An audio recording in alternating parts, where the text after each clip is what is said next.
Hello friends, मैं नीता भास्कर आप सभी लोगों का अपने यूट्यूब चैनल पर स्वागत करती हूँ और आशा करती हूँ कि आप सभी लोग अच्छे होंगे।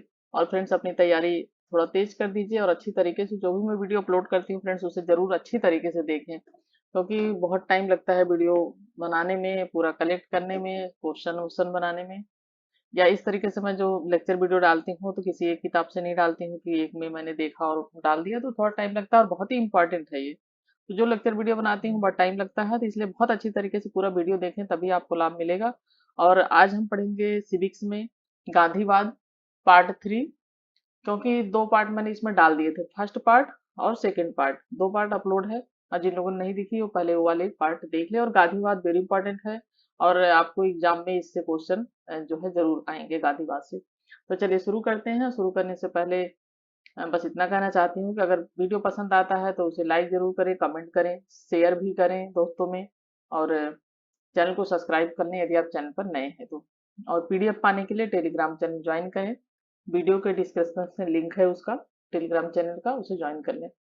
चलिए शुरू करते हैं। तो गांधी गांधी जी के संपत्ति संबंधी विचार आज हम यहाँ से पढ़ेंगे। ठीक है। गांधीवाद न तो पूंजीवाद है और ना ही समाजवाद और न दोनों का मिश्रण है। गांधी जी अहिंसक तरीके से पूंजी का विभाजन चाहते थे। उनका कहना था कि जिनके पास पूंजी अधिक है, एकत्रित हो गई है, वह क्या करें, गरीबों को उसका एक भाग दे दें। गांधी जी का कहना था कि जो है पूंजी जिनके पास धन अधिक है, उसे क्या करना चाहिए, उन्हें थोड़ा गरीबों को भी बांट देना चाहिए।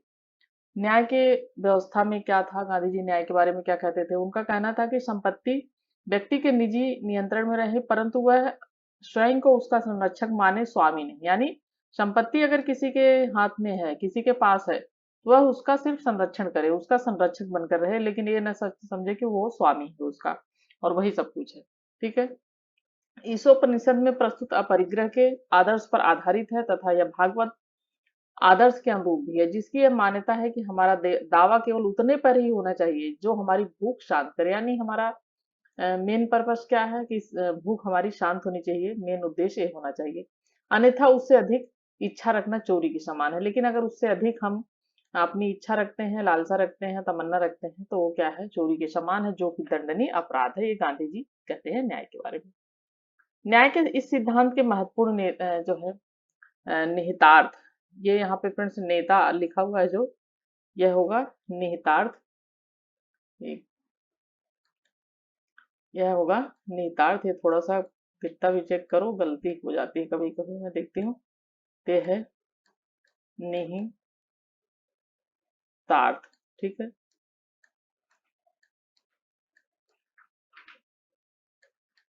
निहितार्थ है। ठीक है। तो ये है महत्वपूर्ण निहितार्थ। ठीक है। फर्स्ट है, वह व्यक्ति की आवश्यकता से अधिक धन तथा कमाई के अर्जन पर लागू होता है और वह चाहता है कि अतिरिक्त धन वैभव की न्यास की धरोहर समझा जाए। ठीक है। जो अतिरिक्त धन है उसे क्या है, न्यास की धरोहर समझा जानी चाहिए।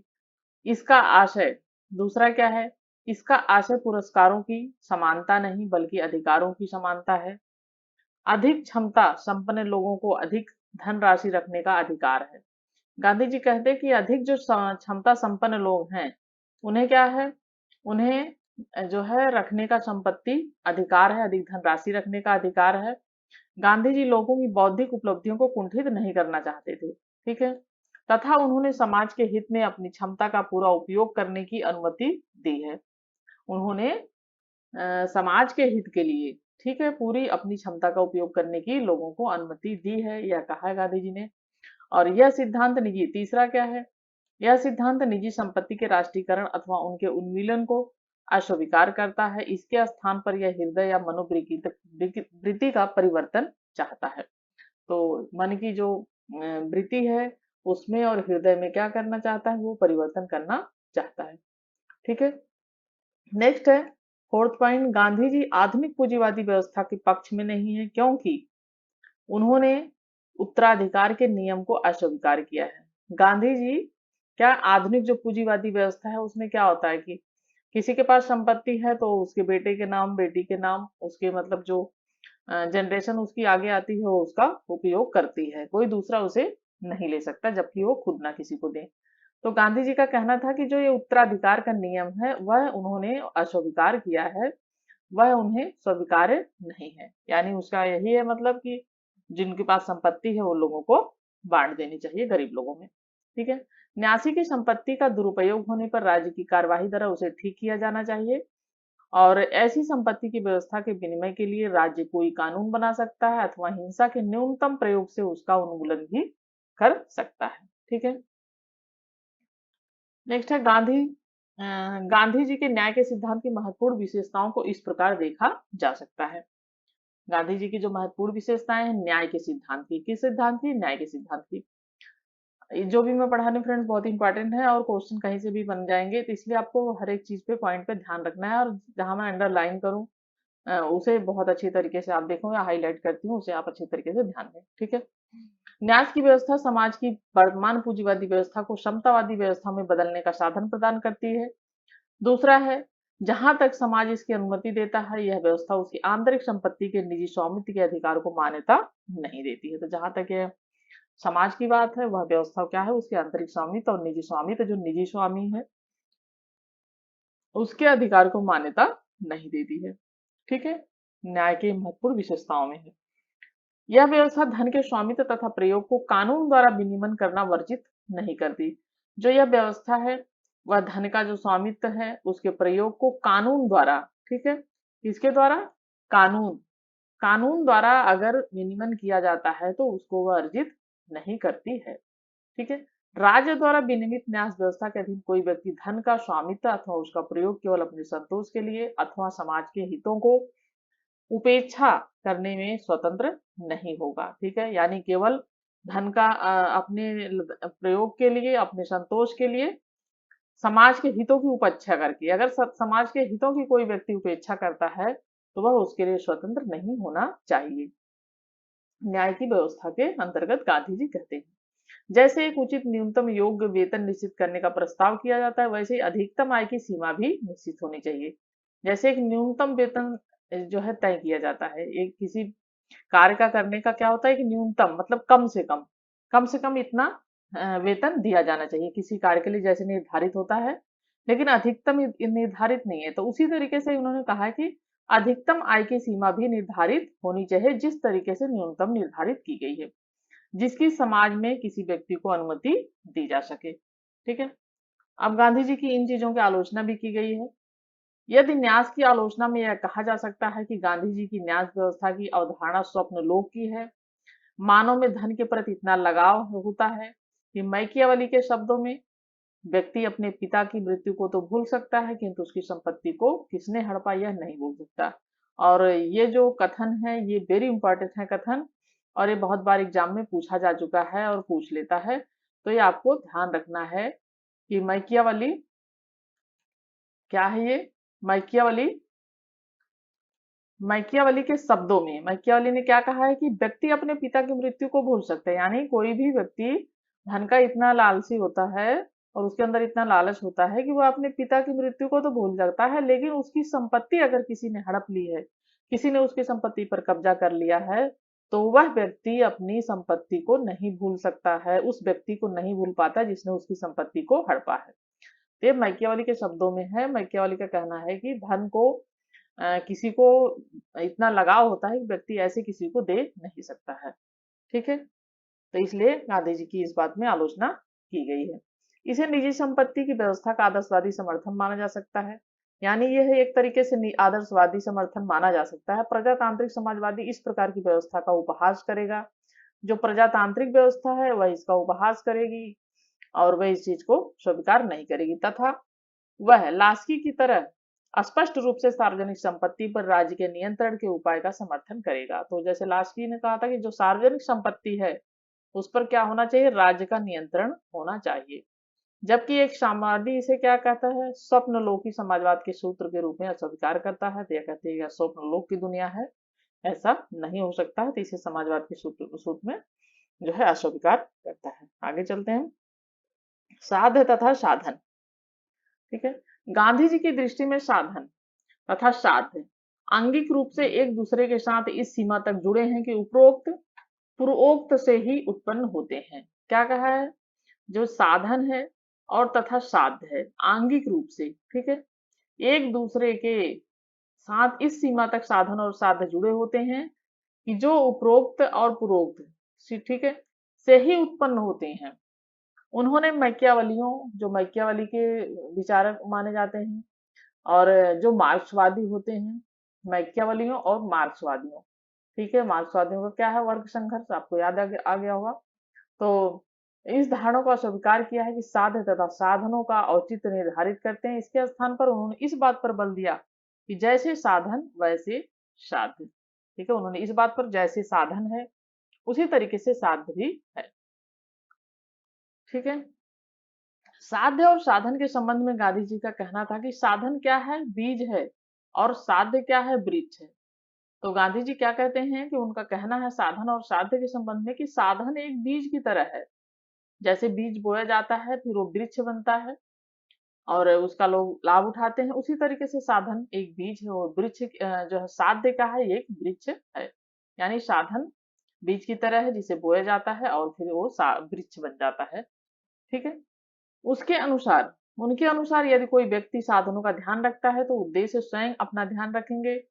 इसी कारण 1922 में प्रारंभ, जब 1922 में असहयोग आंदोलन हुआ था, तो उन्होंने चौरी चौरा घटना जो हुई थी 5 फरवरी को 1922 में, उन्होंने चौरी चौरा घटना में हुई हिंसा के कारण स्थगित कर दिया था, ठीक है। उन्होंने हिंसा जो हुई थी उसको इन्होंने असहयोग आंदोलन प्रारंभ किया था, लेकिन वहां हिंसा हो गई तो इस कारण उन्होंने क्या किया कि उसे स्थगित कर दिया था असहयोग आंदोलन को, ठीक है।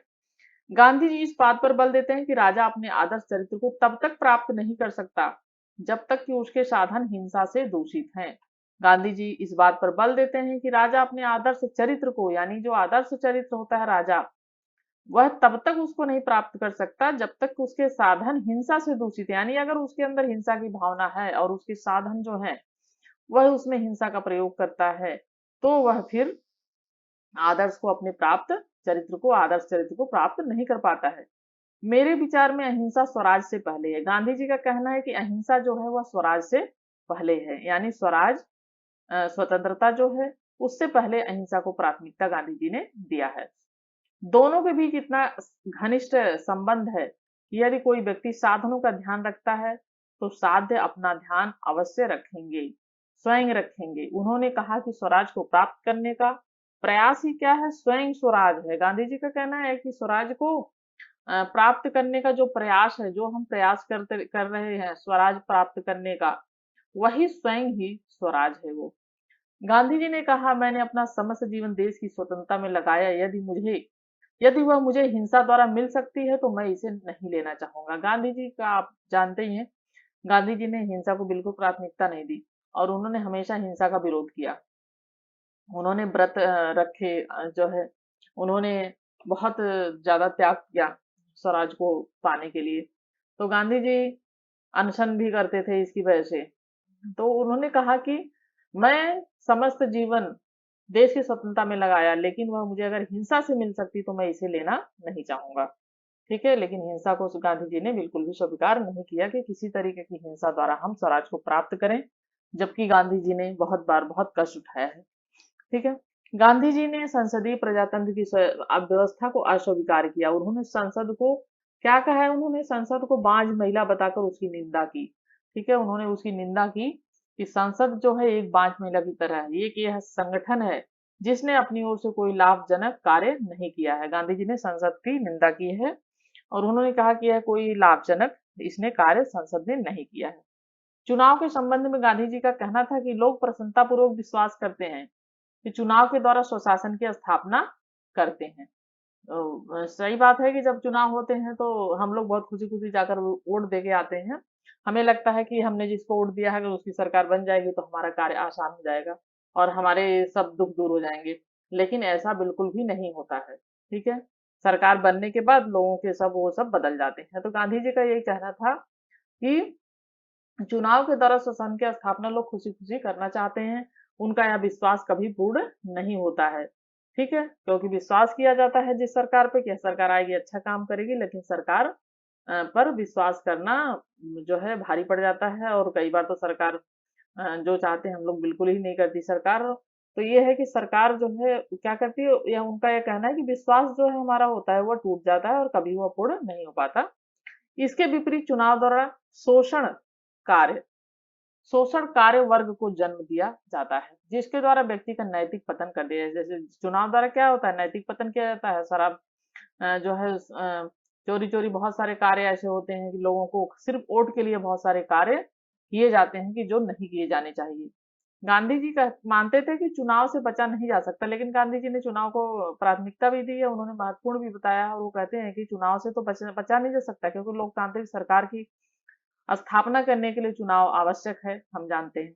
अतः वह चाहते थे कि निर्वाचन में जो प्रत्याशी खड़े हों, ठीक है, वो चाहते थे कि जब चुनाव हो और निर्वाचन में प्रत्याशी जो खड़े होते हैं उनको उनकी हड़ताल विशेष रूप से कठोर होनी चाहिए। वे चाहते थे कि कोई प्रत्याशी मतों के लिए प्रार्थना न करे, जैसा कि हाथ जोड़ के नेता लोग आ जाते हैं हमारे पास प्रार्थना करने की, जी हमें वोट देना। तो गांधी जी कहते थे कि ऐसा बिल्कुल भी नहीं होना चाहिए। लोग उन्हें ऐसा कार्य करना चाहिए कि मतदाताओं की इतनी सेवा करनी चाहिए कि लोग खुद ही अपनी इच्छा से उन्हें वोट दें। तो ऐसा होता है कि प्रत्याशी आते हैं हाथ जोड़ के घर तक आ जाते हैं, फिर तो उसके बाद तो फिर जब जीत जाते हैं तो फिर दिखाई नहीं देते। तो ये गांधी जी का कहना था, ठीक है, मतदाताओं की सेवा करके मत प्राप्त करें, लेकिन इस तरीके से नहीं कि उनके वो हाथ जोड़कर जाके प्रार्थना करके मत प्राप्त करें। ठीक है, नेक्स्ट है राष्ट्रवाद एवं अंतर्राष्ट्रीयतावाद और गांधी जी।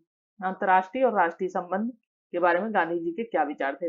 गांधी जी राष्ट्रवाद की नींव भौतिक आकांक्षाओं पर आश्रित न होकर जीवन श्रेष्ठता और आध्यात्मिक सिद्धांतों पर आधारित थी, क्योंकि गांधी जी आध्यात्मिक थे। तो उनकी जो भी वो थी मान्यता, वो आध्यात्मिक सिद्धांतों पर वो आश्रित थी, और उन्होंने राष्ट्रवाद को हमारे सामने अत्यंत शुद्ध रूप में प्रस्तुत किया। ठीक है, उन्होंने कहा जहां भारत एक राष्ट्र है वहां विश्व का एक महत्वपूर्ण अंग भी है। उन्होंने कहा कि जो जहां भारत एक राष्ट्र है, एक राज्य है, वहां वह विश्व का क्या है, ये एक महत्वपूर्ण अंग भी है। ठीक है, गांधी जी का राष्ट्रवाद उनके विश्व प्रेम का ही एक रूप था। उनका कहना था कि मेरा लक्ष्य विश्व मैत्री है, यानी विश्व से मैत्री संबंध स्थापित होना चाहिए। गांधी जी ने ये कहा हम विश्व भ्रातृत्व के लिए जीना मरना चाहते हैं। ठीक है, विश्व में भाईचारा हो इसके लिए हम जीना मरना चाहते हैं, गांधी जी ये कहते थे। गांधी जी सच्चे राष्ट्रवादी ही नहीं अंतरराष्ट्रवादी भी थे। जिनसे क्या पता चलता है कि गांधी जी सिर्फ राष्ट्रवादी ही नहीं थे, क्योंकि वो बाहर भी गए थे और विदेशों में भी वो रहे थे, अफ्रीका में रहे जाके। तो वो सिर्फ राष्ट्रवादी ही नहीं अंतरराष्ट्रवादी भी थे, और उन्होंने आंदोलन के पीछे त्याग की भावना है। उनके आंदोलन के पीछे क्या है, एक त्याग की भावना है। मानव को अपने राज्य राष्ट्र से भी आगे जाकर संपूर्ण मानव जाति से प्यार करना चाहिए। उन्होंने कहा राष्ट्रवाद बुराई नहीं, यह तो संकीर्णता स्वार्थ पृथकतावादी का आधुनिक राष्ट्रों का विषय है जो बुराई है। गांधी जी का कहते थे कि राष्ट्रवाद बुराई नहीं है, यह तो संकीर्ण है, स्वार्थ स्वार्थ संकीर्णता पृथकतावादिता का आधुनिक राष्ट्रों का विषय है जो कि बुराई है। ठीक है, मतलब उसमें वह राष्ट्रवाद बुराई नहीं, लेकिन जो उसमें संकीर्णता है, संकीर्ण स्वार्थ है, उसमें पृथकतावादिता है, अपने आप को श्रेष्ठ साबित करना है, दूसरे को नीचा दिखाना है, दूसरे देश को। तो ये सब चीजें क्या है, यह जो है यह सब चीजें बुराई है, बाकी राष्ट्रवाद बुराई नहीं है। ठीक है, गांधी जी ने कहा था कि मैं अपने देश की स्वतंत्रता चाहता हूं ताकि देश के संसाधनों का प्रयोग मानव जाति के लाभ के लिए किया जा सके। जिस प्रकार आज देश का पंथ में यह शिक्षा देता है कि व्यक्ति को परिवार के लिए, परिवार को गांव के लिए। क्या कहा गांधी जी ने कि व्यक्ति जो है उसको सर्वप्रथम परिवार के लिए, फिर परिवार जो है उसको क्या करना चाहिए, गांव के लिए, और गांव को क्या करना चाहिए, जिले के लिए, और जिले को क्या करना चाहिए, प्रांत के लिए। जो जिस प्रांत में हम रहते हैं, तो जिले को प्रांत के लिए, और प्रांत को क्या करना चाहिए, प्रांत को देश के लिए बलिदान देना चाहिए, गांधी जी ये कहते थे। क्योंकि देखिए किसी देश, कोई भी देश हो, अगर यह सब चीजों पे ध्यान नहीं देंगे, व्यक्ति सिर्फ अपने परिवार तक ही सीमित रहेगा, तो वह लोगों का भला नहीं कर पाएगा।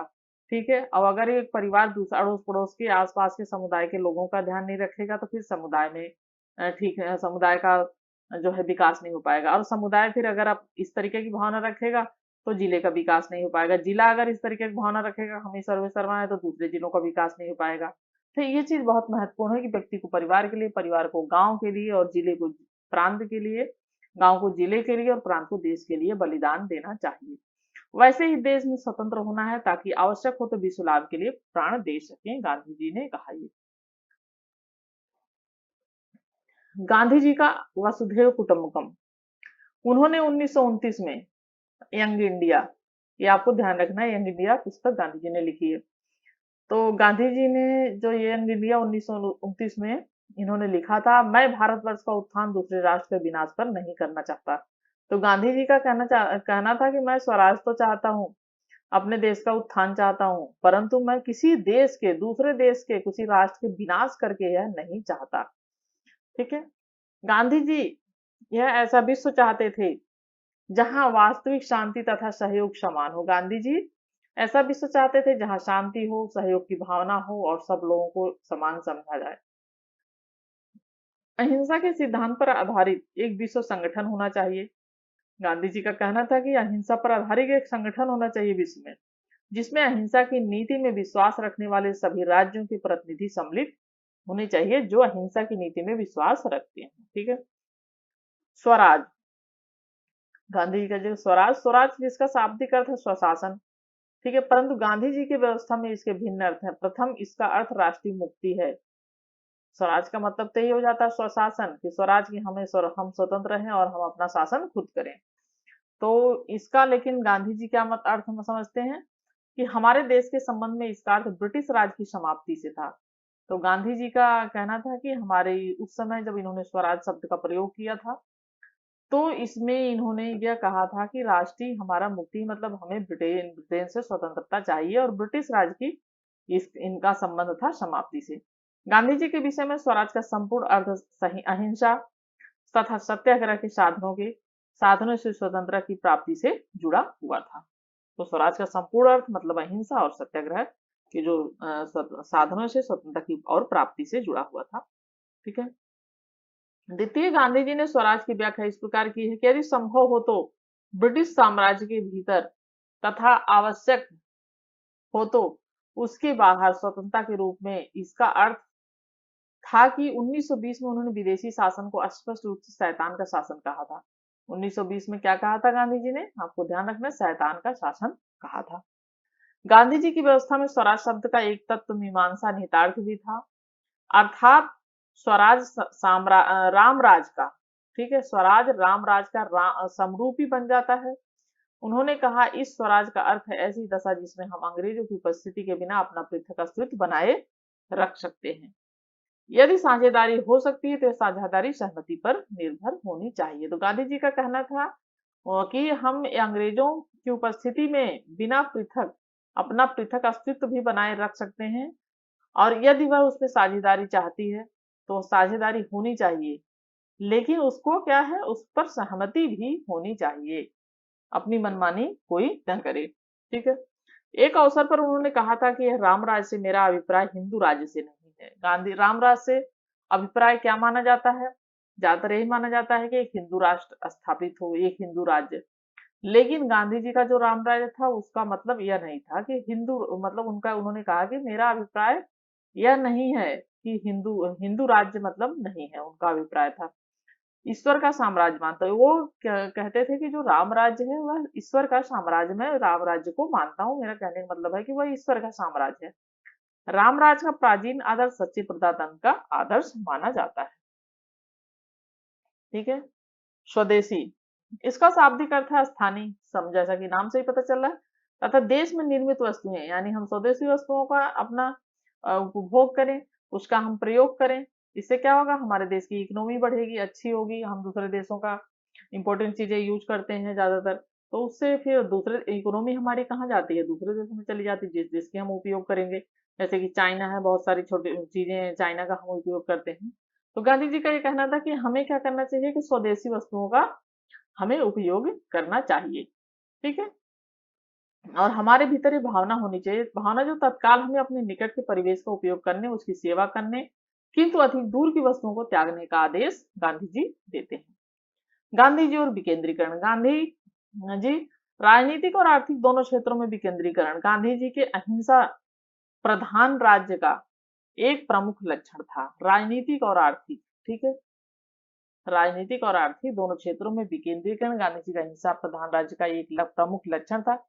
गांधी जी के अनुसार विकेंद्रीकरण की आवश्यकता इसलिए है कि केंद्र की व्यवस्था शक्ति हिंसा पर आधारित होती है। राजनीतिक विकेंद्रीकरण का अर्थ यह है कि ग्रामों को अपने कार्यों की व्यवस्था करने में अधिक से अधिक स्वतंत्रता और उसकी ओर से कार्य करने की सुविधा प्राप्त होनी चाहिए। उनके ऊपर राष्ट्रीय और संघीय सरकार का नियंत्रण न्यूनतम होना चाहिए।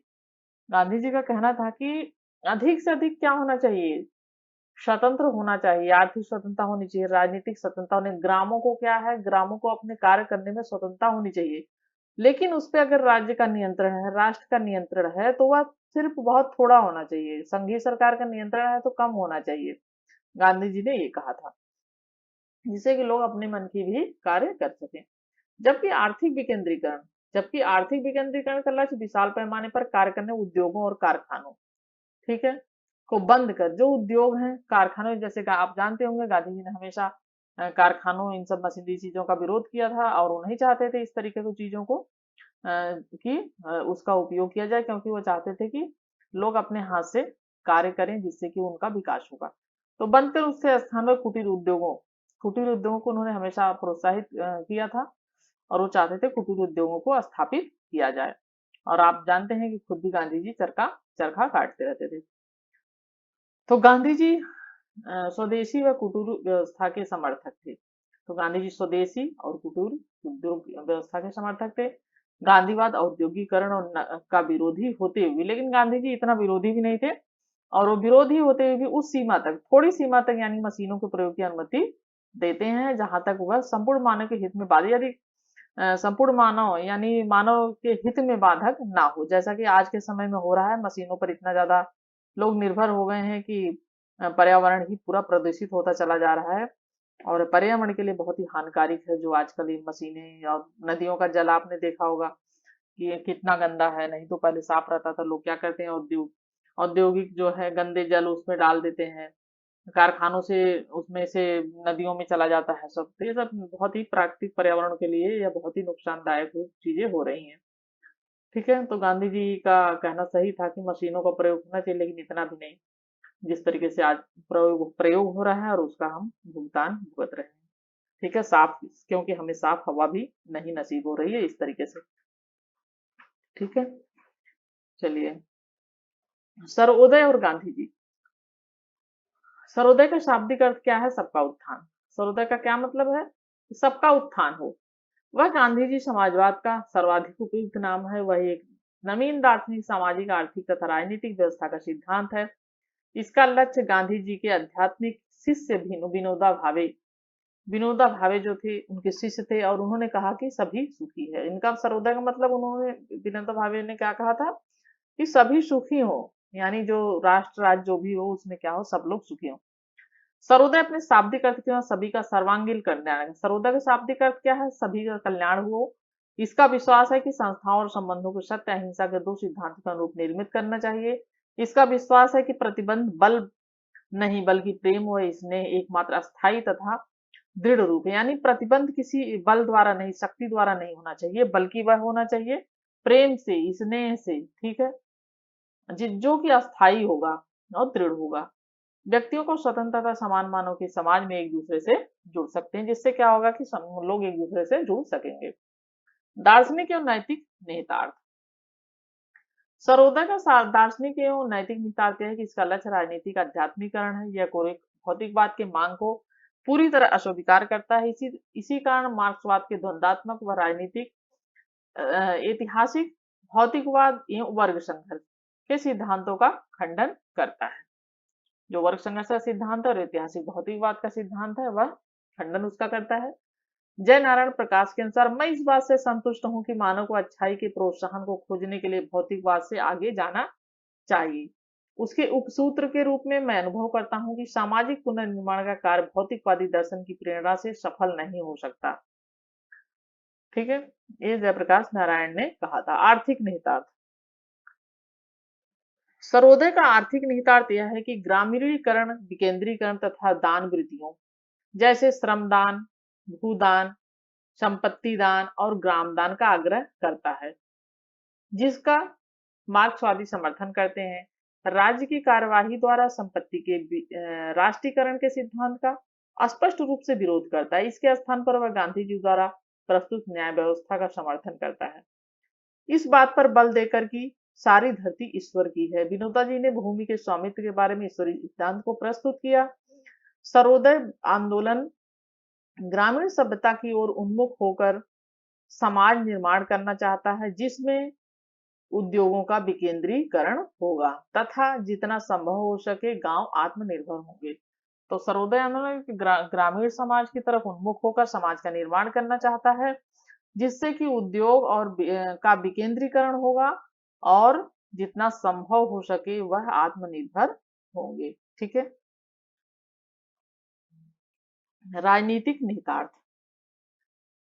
सर्वोदय आंदोलन एक नए प्रकार की राजनीति प्रस्तुत करना चाहता है, जिसे वह लोक नीति कहता है। राजनीति की पाश्चात्य धारा सत्ता, शक्ति, नियंत्रण, प्रशासन, दमन, सत्ता की होड़, स्वार्थी दलों और समूहों की भूमिका आदि की घोतक मानी जाती है, परंतु लोक नीति के द्वारा आत्मसंयम, आत्मत्याग, जनता की निस्वार्थ सेवा, स्वतंत्रता, अनुशासन, ईश्वर में विश्वास तथा फल की कामना करते हुए कर्तव्य पालन की प्रतीक है।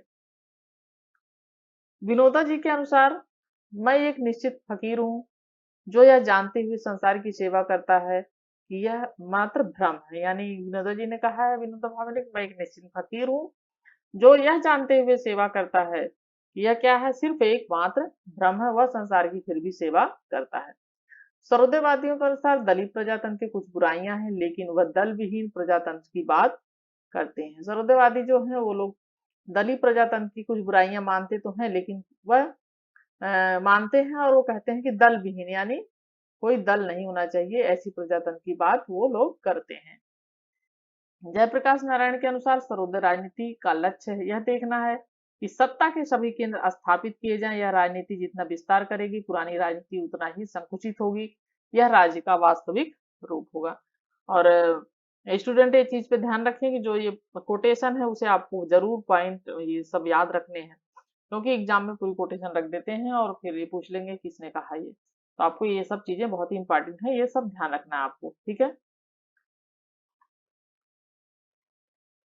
और अपनी तैयारी अच्छी करिए, वीडियो पूरा देखें। वीडियो नहीं देखेंगे पूरा तो फिर आपको अच्छी तरीके से समझ में नहीं आएगा और इसका बहुत लाभ मिलेगा। अपनी बुक्स वगैरह भी पढ़ते रहें, लेकिन वीडियो पूरा देखें। आलोचना पे चलते हैं। तो कोई भी कार्य है उसकी आलोचना अवश्य होती है, कुछ ना कुछ कमियां हर चीज में होती, सब कुछ अच्छा नहीं होता है सबके लिए। तो इसे स्वप्नलोकी समाजवाद का भारतीय संस्करण कह सकते हैं। विवादास्पद है कि क्या कोई आधुनिक प्रजातांत्रिक व्यवस्था राजनीतिक दलों की भूमिका के बिना काम कर सकेगा। यानी यह कहा जा रहा है कि आलोचना की गई है जैसे कि दल विहीन, अभी बात हुई थी, हमने देखा कि दल विहीन की बात की गई है कि दल विहीन होना चाहिए, दलों का समर्थन नहीं किया है सर्वोदयवादियों ने। तो इसमें कह रहे हैं कि क्या यह स्वप्न मतलब स्वप्न लोक की बातें हैं, यह समाजवादी भारतीय संस्करण कह कर सकते हैं इसे कि यह स्वप्नलोकी बातें हैं। क्या बिना राजनीतिक दलों की भूमिका बिना बिना कोई आधुनिक प्रजातांत्रिक जो व्यवस्था है उसमें क्या बिना राजनीतिक दलों की भूमिका के कोई काम किया जा सकता है। सर्वोदय का दर्शन इतना संश्लिष्ट है कि वह पूर्व और पश्चिम यानी पूर्व और पश्चिम के दर्शन को विस्तृत करना चाहता है, या पश्चिम के उदारवाद व समाजवाद को बहुत कुछ ग्रहण करता है तथा पूर्व के अध्यात्म तथा मानवतावाद के तत्वों को मुक्त करता है। एरिक फ्रेम का कहना है कि मानवीय समाजवाद का लक्ष्य केवल इसी औद्योगिक समाज के कार्य करने के लिए आवश्यक न्यूनतम विकेंद्रीकरण के अनुकूल अधिकतम विकेंद्रीकरण को लागू करके प्राप्त किया जा सकता है। केंद्रीकृत राज्य के कार्य को न्यूनतम सीमा तक हटा जाना चाहिए। जैसे एक केंद्र है, केंद्रीकृत राज्य है, तो केंद्रीकृत राज्य होते हैं कि जहां पूरे केंद्र मतलब सिर्फ केंद्र का ही शासन हो। हमारे यहाँ क्या है कि हमारे यहाँ विकेंद्रीकरण है, हमारे यहाँ राज्यों को चीजें बांट दी गई हैं। तो इस तरीके से केंद्रीकृत में क्या होता है कि राज्य के वो कहते हैं कि राज्य के कार्य को न्यूनतम सीमा तक हटा देना चाहिए, जबकि मुक्त रूप से सहयोग करने वाले नागरिकों की स्वेच्छापूर्ण गतिविधियों को सामाजिक जीवन के केंद्रीय तंत्र का निर्माण करना चाहिए। अब हम थोड़ा सा मूल्यांकन देखते हैं और इसी के साथ हमारी वीडियो खत्म हो जाएगी। मूल्यांकन। महात्मा गांधी के उपरोक्त विचारों से स्पष्ट होता है कि वे महान राजनीतिक और संगठनकर्ता, लोक नेता और नैतिक सुधारक थे। यह बात फैक्ट है कि थोड़ी बहुत जो चीजें हैं उसमें थोड़ी, हर इंसान में थोड़ी बहुत कुछ न कुछ कमी होती है, तो उन्होंने जो सिद्धांत दिया उसमें कमियां जो हैं वो हैं, लेकिन यह एक महान राजनीतिक संगठनकर्ता, लोक नेता और यानी लोक नेता, लोगों के नेता और नैतिक सुधारक थे। गांधी जी ने हमेशा नैतिकता को, आध्यात्मिकता को, सत्य को, अहिंसा को बल इन्होंने जोर दिया है। तो एक नैतिक जो है वो सुधारक थे। उनकी महानता इस बात में है कि उन्होंने पुराने सिद्धांत के आधार पर नई समस्याओं को सुलझाने का प्रयास किया। उनकी महानता कहाँ है कि जो पुराने सिद्धांत थे उसी के आधार पर उन्होंने नई जो समस्याएं हुई उसको उन्होंने क्या किया कि उसी सिद्धांत के अनुसार सुलझाने का प्रयत्न किया है। भौतिकता सदैव नवीनता में नहीं होती। यदि पुरानी बातों को नवीन ढंग से कहा जाए तो वह मौलिक है। अतः गांधी जी, उनके विचारों की उपयोगिता एक देशीय है और एक कालिक न होकर स्वदेशी और सर्वकालिक है। तो यह जो गांधी जी के विचार हैं उनकी उपयोगिता एक देशीय है और एक कालिक न होकर क्या है कि वह स्वदेशी और सर्वकालिक है, यानी स्वदेशी है और सबका कल्याण चाहती है। यह गांधी जी की जो है विषय उपयोगिता है। तो फ्रेंड्स, इसी के साथ आज हमारा ये गांधीवाद का चैप्टर समाप्त हो रहा है। तो 3 पार्ट थे, बहुत लंबा पार्ट था और आपको तीनों वीडियो देखनी है, अच्छी तरीके से देखनी है। और इसमें से जो मैंने इसमें हाईलाइट किया है उन सब चीजों को बहुत ध्यान रखना है और कोटेशन वगैरह पे ध्यान रखना है। तो thank you friends, thank you for watching video.